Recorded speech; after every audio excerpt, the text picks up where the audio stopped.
Many women do not realize they are experiencing financial abuse until they attempt to leave the relationship. And suddenly, they discover they have no access to credit or financial confidence and no safe path forward.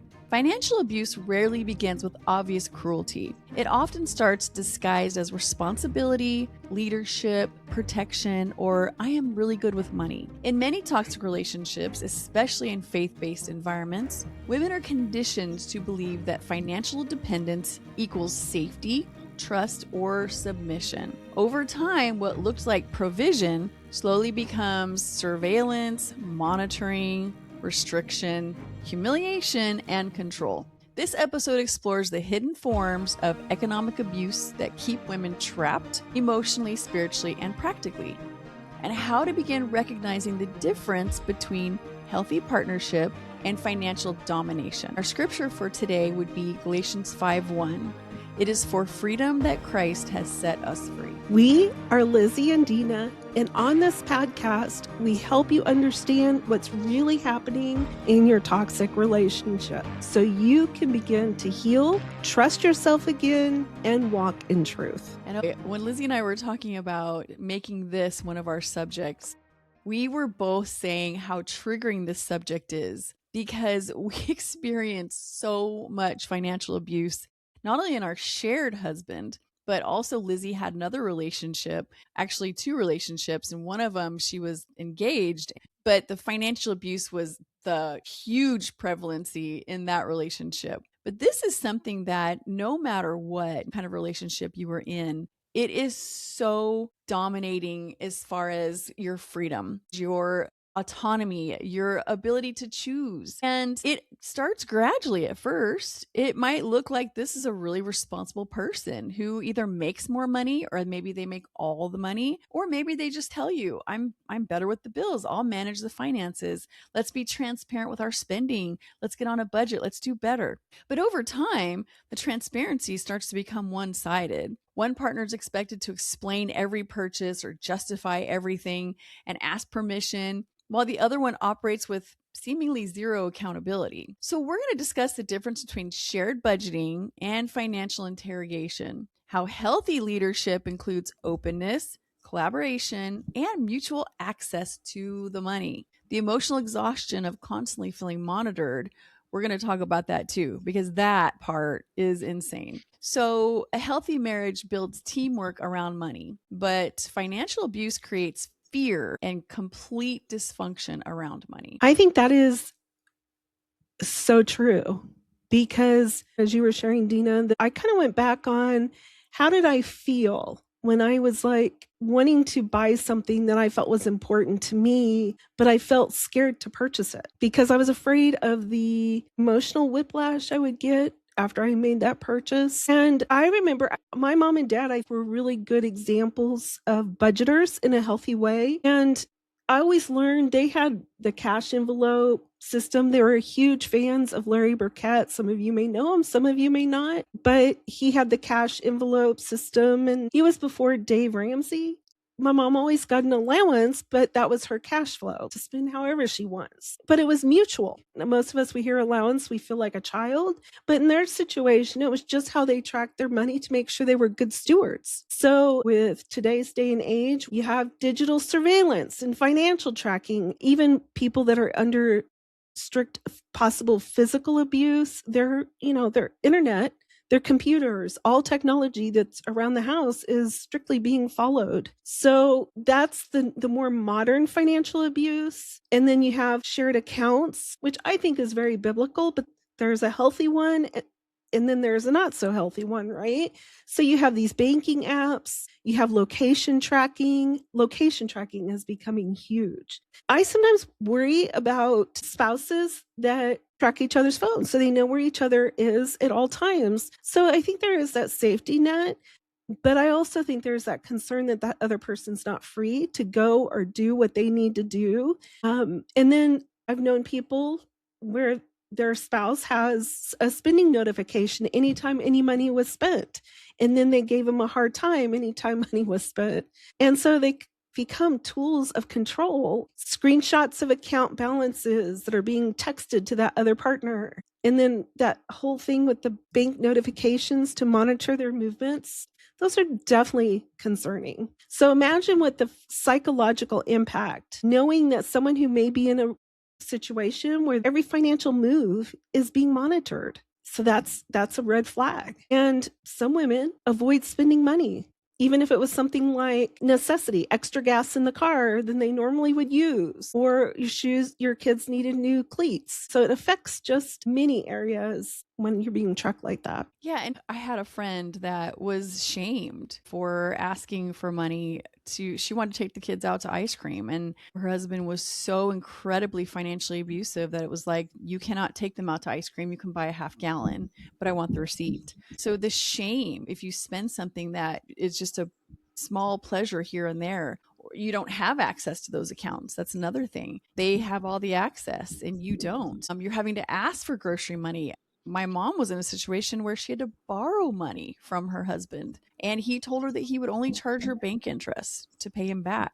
If you receive a controlled amount of money while the other partner seems to spend whatever they want, they probably say that they don't spend whatever they want, but it's pretty obvious when you look at it. So anytime you see that, that really can lend to seriously red flags. I know in my situation with my ex, he would open credit cards in my name and I wouldn't even find out. So there were sneaky lies around money. There was charging things on credit cards and hiding those items in the garage, or having credit cards that I never knew about. And the thing is that his credit started dwindling because he had so many credit cards that were full, that's when he started using my credit and my social security number to open those credit cards. Huge red flags when you're being used like that. When you find loans and when you find things that you didn't even know existed, when you find that your credit is starting to fail and you didn't even open any of those things. The confusion is really rough because this is a shared relationship, especially if you aren't contributing as much to the household.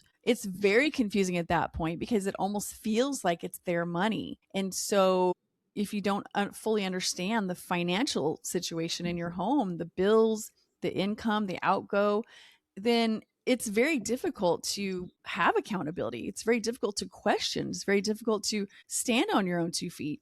But those are all red flags. No matter who is the breadwinner in the home, that money is both of yours. And the conversation should be open and accountable and continual. And even if you don't care that much about the finances, it overwhelms you and you don't like it, you still should feel very safe to go and ask questions about expenses or ask questions about debt. There should never be secrecy around it. There should never be shame, and you should never feel confused or locked out. Those are humongous red flags. And I was thinking, when you lose access to passwords, and Deana, you remember this because that was the time we were really getting to know each other. I was locked out of everything at the end. I had no idea. And because he was paying the bills, when I left, I didn't realize none of my credit cards were paid that were in my name. And I think that happened to Deana as well when we filed bankruptcy. Both Deana and I have he's filed bankruptcy while married to both of us. So that's a huge red flag. Twice with me and once with you. That's Yep. 3 times. So basically, you're allowed to file every 10 years. And as soon as 10 years came up, the debt had been racked up again to the point where everything had to be bankrupted.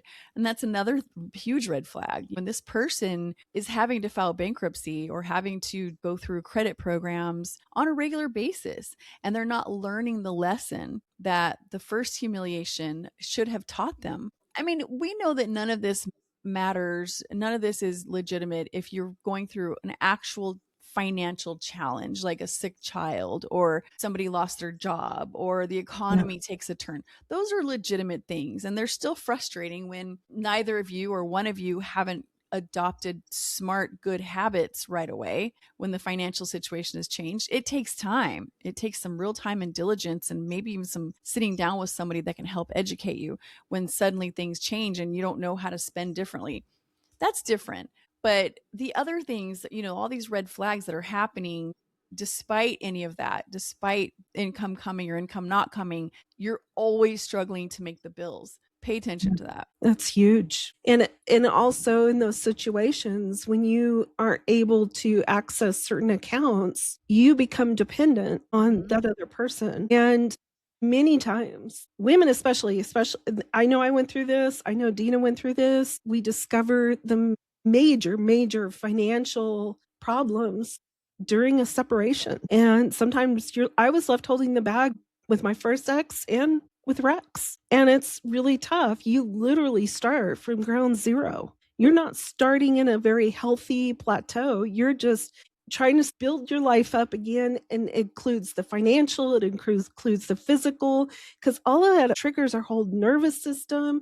You name it, we're going to suffer through it. So it's really hard when you leave. And that's why I tell women you should do a credit report check every year, because you get a free one every year, and comb through it and make sure that nothing was taken out in your name that you may not be aware of, because that's really important. That happened, I think, of Deana, what she went through, but also with me. After we got married, he actually increased all of my credit cards when I had his name put on it. I had no idea about financial abuse to this level. And then there was such an astronomical amount added to those credit cards. I didn't know. And then those were what we had to file bankruptcy on because it couldn't be paid.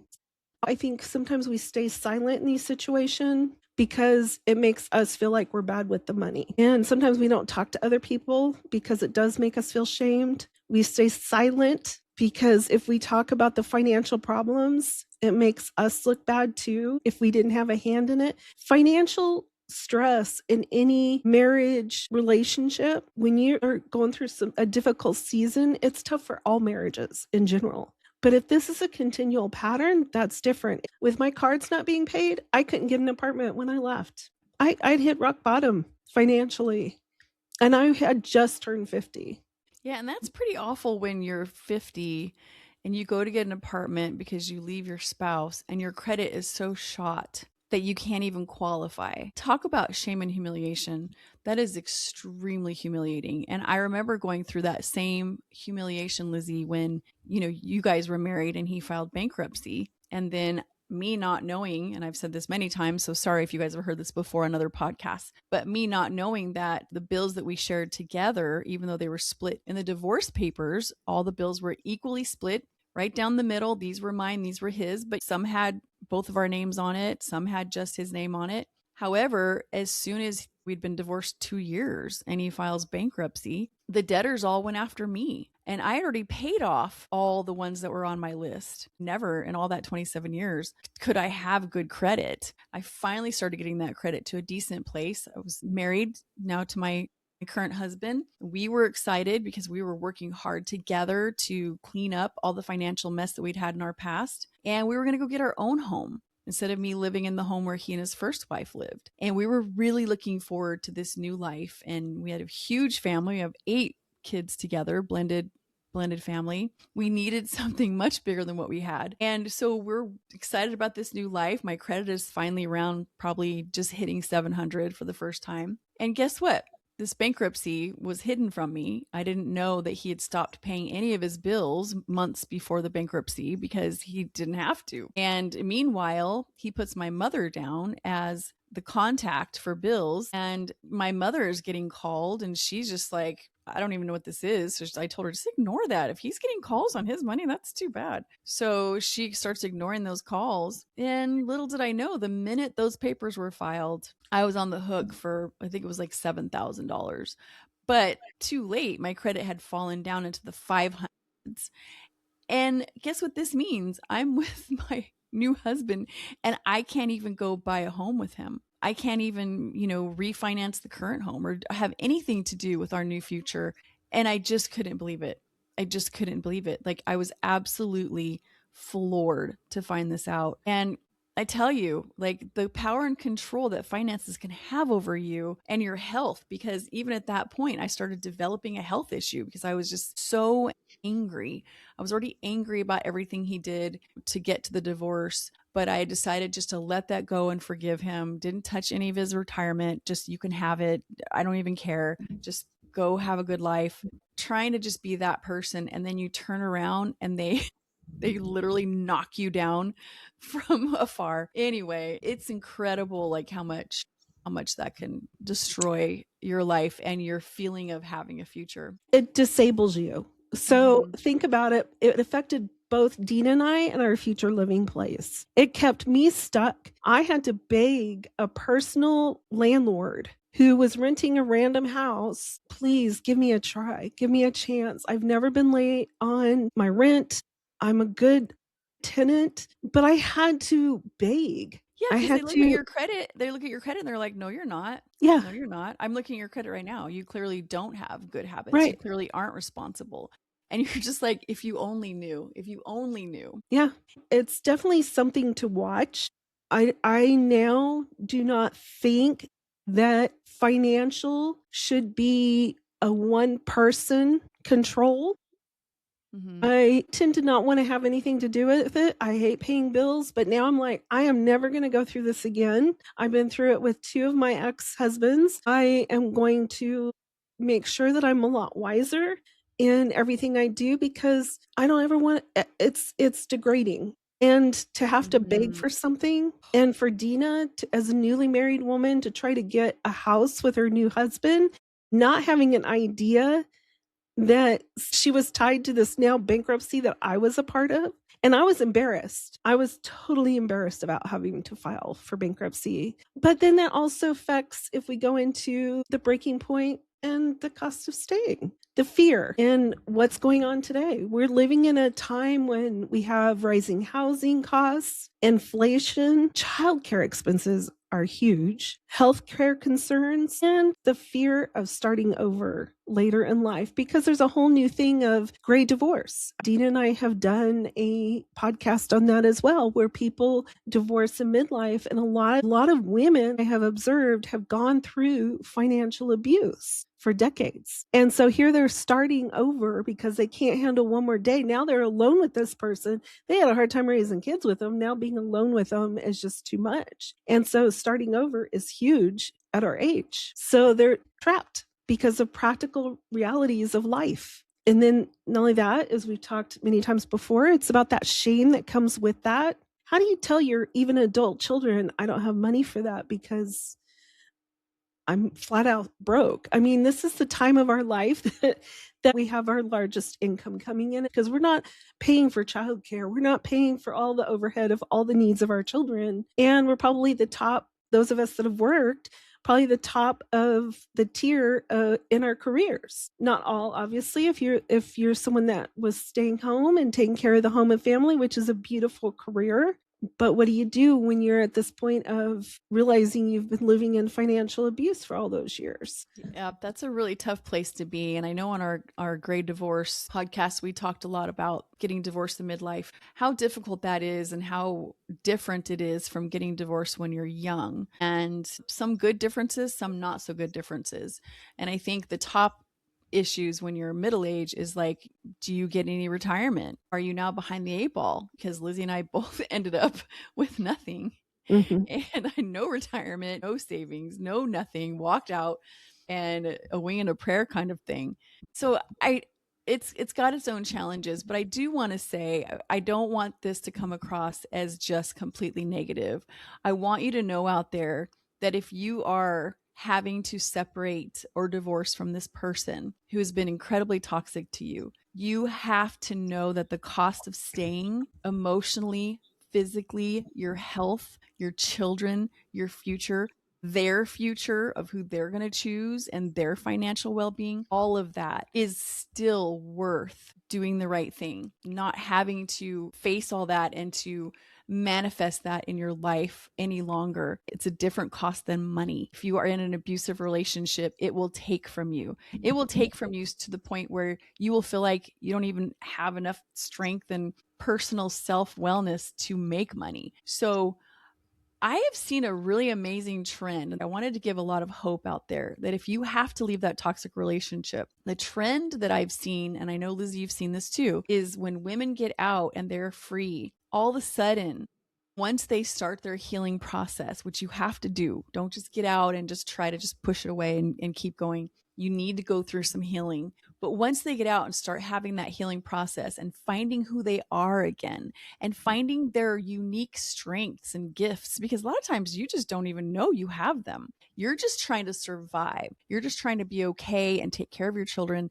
And you don't even know what you got in there, which is amazing. Amazing, those gifts and talents that you never even realized. And when you find those, and you'll see this time and time again when you start hearing stories of women who have left suffocating and debilitating relationships, that they start to make money. They start to soar. They start to have, it's almost like when you have that personal freedom and when you have that personal release and that sense of self and strength and empowerment on the inside, it really does manifest on the outside and it works. So don't be afraid. Even if it's midlife and you are left with nothing, you will be okay. You will make it. It may be a struggle. It may be tough. There may be some years where it's just hand to mouth for a little while, but work on growing on the inside. Let the finances start to come when they do. Do what you can financially to get where you need to go, but really focus on that inner growth. Really focus on finding you, the beautiful, beautiful you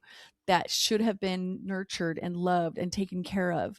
As you grow on the inside, you'll be amazed at what happens in your environment. Well said. So let's look at, and we've kind of touched some of the points already, but let's kind of talk about specifically what healthy hardship may look like. So there's a mutual sacrifice, as Deana shared earlier, shared transparency, it's a teamwork, and it's a collaborative problem solving. So if you're in that season, those are things, and you can say, yeah, that's check, check, check, check, then that's not a financial abusive situation. Financial abusive situation could be that you have fear. You have fear to go to them, to ask them for things. You have fear that, oh my goodness, they're going to see that I spent money on this, and you're having to lie and do whatever.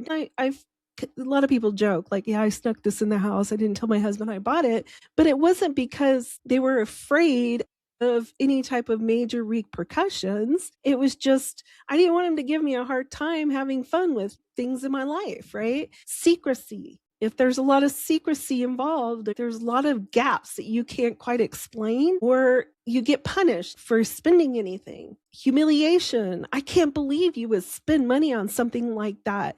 I have experienced financial abuse in two different ways. And I think that's when Deana and I learned what financial abuse was. Our shared ex, Rex, and even my first husband, Rex would definitely just go through the money like water. And then you're like, well, where did all our money go? Where is it? Versus someone that I was in a very serious relationship with was the opposite, controlled with the money and gave just a little bit, but had no problem spending it wherever he wanted. Had a spreadsheet, and not in a healthy way. It was more like, this is where the money's going. But I know for a fact that didn't cost that much. That's the sign of financial abuse. Isolation of resources. If you need something and you can't get to it, that's a problem. Dependency. Now, I know in the faith-based community, I think there's nothing more beautiful than the imagery of a healthy marriage. You have the partner that goes to work, and then the one that they want to stay home and take care of the family because they feel like that's what God wanted them to do. But then there's that you're so dependent on somebody that you freedom to do what you need to do with whether it's household needs, or you want to maybe go out to eat by yourself with a friend and get out and have some freedom. You lose all of that in a very financially abusive situation. So remember, there's a difference between patterns of financial abuse versus just isolated incidents. And there's a difference between intentional restriction versus circumstantial hardship. And then also look at the emotional climate of how they perceive the money. If it's giving you just a little bit and they may have a whole lot more they know you could get for just simple things like groceries, that's the climate control. A lot of friends, when they date, they watch how they treat the waiter and waitresses, the tip. So just figuring out what the emotional climate is with that other person and may help kind of bring some clarity. So the question is not whether money is tight. The true question is whether money is being used to control you. I have something to add to that, Lizzie. When I was in that toxic marriage, one thing that he would use to back me off was, well, you're not perfect either. Your spending isn't perfect either. You're not perfect either. Listen, if your significant other is using this type of phrase against you, just remember there is no way you could be so perfect with money that you could look squeaky clean to anybody or everybody. There's no way, because perception is really 9/10 of the law. If you took your kids out for McDonald's and you only got them the dollar menu, somebody could say, wow, good job. You just got the dollar menu. You really stayed on budget. You spent $10 for the entire family. Other people would say, why would you go to McDonald's at all? You could have made a hamburger at home. So here's the way to really understand if that is being used against you. Is this person spending way more than you do? Are they racking up credit cards? Are they going on trips or even planning trips for the family that you cannot afford? Do they have a nice car? Do they have nice clothes? Do they have nice things? Are they constantly wanting nicer and nicer things for the house, for themselves, their tools, their garage? And then you go and buy your daughter a prom dress that costs 20% more because it was the one she loved, and then they berate you. So really look at it, in comparison. If you do have a significant other and they are doing everything they can to keep the budget on track, and they are really, sacrificing, they're self-sacrificing things that they would want, and they're being really careful, sure, then they might look at you and say, hey, you're spending this or spending that. But really look at that ratio. Yeah, maybe for right now they're not spending much, but maybe it's because they racked up all the credit cards and there's nothing left for them to spend. So take a look at the whole picture in truth, and don't let them nitpick you with the tiny little thing saying you did it too. Such a great reminder. I can definitely hear him say that. There's nothing like hearing or being reminded, everything I provide for you, I already have supported you. What have you done in this relationship? So just remember, God's provision does not humiliate. It doesn't. And healthy love does not weaponize survival. So if you needed more for groceries and you know that there's probably more to grab to put elsewhere, that's used to weaponize you for survival. So now we've talked about the red flags of the financial abuse. Let's talk about the independence. If you're going through financial abuse, I guarantee there's other signs of abuse. Financial is just one aspect of it. I know one thing Deana said earlier, I don't know which was worse, all the infidelity or the financial abuse. And I think that's where we can look and say, the financial abuse kept you stuck when you found out about the infidelity. So that's why it's really one of the most debilitating things when you are in an abusive relationship is the financial component. And I think now with all this self-awareness, hopefully will come a long way of women or even men not staying stuck in these toxic partnerships with somebody. So you have to do it safely. You got to be careful because there's the monitoring of technology. So some of the things you can do can be very quiet. We always talk about your safety plan, your safety exit plan. So we'll kind of focus on the financial component of your exit plan.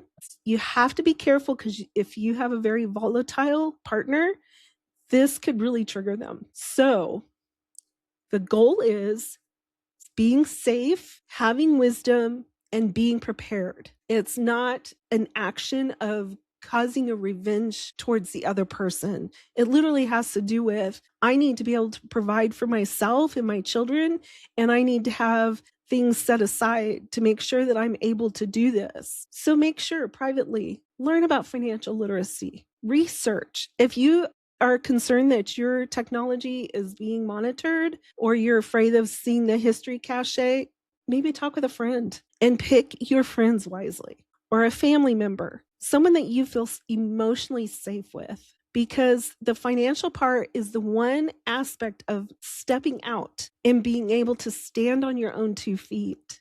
Make sure you have all your important financial documents, whatever that may be, and make sure that you can get into things the best that you can, whether it's a bank account, credit cards, whatever they are. Make sure that you have access to birth certificates with children's. These are very important documents to have. Social security cards, your passport, children's passports, tax returns if you're able to grab them if they are not being hidden somewhere else. This sounds really harsh, but we have seen a lot of women go through this. Marriage records and all your insurance information that you may need if you don't already have it. Those are just some of the basic nuts and bolts you may need to make your safe exit. Yeah, so doing these things is going to help you be prepared. And even if it's just copies of everything, if you can't take the actual documents without a lot of suspicion, just get copies of everything and stash it somewhere. Many women leaving financially abusive relationships feel ashamed and incapable and terrified of managing money. But you can learn budgeting skills gradually. You can re-enter the workforce. You can get some side income opportunities and possibly even stay with a friend or family for a while until you kind of, get things going and just rebuild your confidence a little bit at a time. So financial independence is as much emotional recovery as practical recovery, which is what I alluded to before. And all abuse convinces women they can't survive alone, but healing teaches them that they were capable all along. They just didn't know it. So make sure that you look to find community resource and maybe even have this all in your back pocket before you have to use it. Any domestic abuse resources, trauma-informed financial counseling, legal aid, church communities that understand abuse and can help, and safe support systems. And not all advice is safe, so just keep that in mind. Sometimes wisdom means seeking support beyond the people who tell you to stay and endure for the sake of fill in the blank. Yeah. Yeah, I would. We really appreciate you taking the time to listen. I kind of also state we had someone that I worked with who was my financial coach share some great tips and strategies and techniques once you get out of the relationship. And we are going to put it in our audio only podcast. We'll release that sometime right after this podcast because it's such a valuable resource and maybe offer some of you who want more ideas. So let's go to God's word. In Isaiah 41:10, we are told, "Do not fear, for I am with you." If money has been used to shame you, silence you, monitor you, or control you, that is not healthy love, and it is not the heart of God. You deserve dignity, you deserve wisdom, you deserve safety, and your future is not over. We deeply appreciate you taking the time to listen or watch and spend this time with us today. If this conversation resonated with you, please consider sharing it, subscribing, and helping other women find these conversations and resources as well. Because you are not alone, you are not crazy, and you are deeply loved. And we hope you have a wonderful day.